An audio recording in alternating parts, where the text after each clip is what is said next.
costo-transverse joint. So this joint also a synovial joint. It is also a synovial joint. So what is this costo-transverse joint? Suppose if you see, this is the body of the vertebra. This is the body of the vertebra. We are seeing posterior. Okay, imagine posterior. Here we will be having spinal canal. Here we will be having here will be having lamina, and then here will be having transverse process, and this is the spinous process. So this is one thoracic vertebra. This is one thoracic vertebra. So here if we take one rib, so this is the head of the rib, and rib will come like this.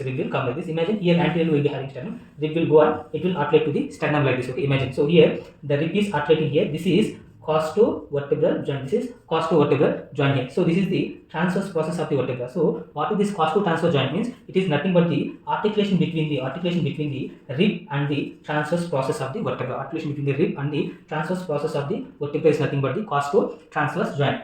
So here the joint is formed by the costal tubercle of the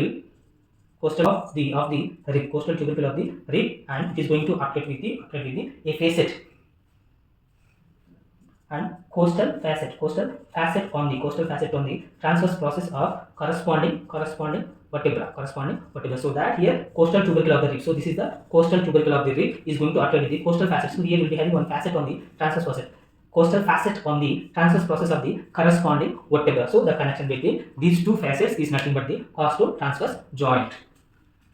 And last point, as we discussed, it is a synovial joint. It will be having joint capsule. Will be present here. So here we will be having joint capsule. Imagine this is like a joint capsule will be there in this costo-transverse joint, and at the same time here ligaments. Okay, ligaments. Total 3 ligaments will be there. All these 3 ligaments name is same, costo-transverse ligament. Okay, so in this costo-transverse ligament we will be having portions, 3 portions. First one lateral portion, next one middle portion, then superior portion. So we'll see lateral costo-transverse ligament. The lateral costo-transverse ligament is present between the lateral surface of the transverse process and lateral surface of the arterial facet on the rib. So this is lateral costo-transverse joint. And middle costo-transverse joint, this middle costo-transverse joint will be present between the two arterial surfaces. Okay, it is going to present between the neck of the rib and at the same time transverse process. This is middle costo-transverse ligament. And superior costo-transverse ligament, here superior means this ligament is going to be present superior to this costo-transverse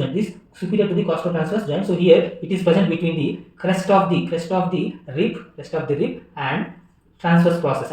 So crest of the rib to the transverse process. So this is superior costo-transverse ligament. So these are the ligaments what we can see in the costo-transverse joint. So this is about the costo-transverse joint. And one more, imagine this is the body of the sternum. This is the body of the vertebra. This is sternum. This is anterior. Okay, we are seeing in superior view direction. Clear?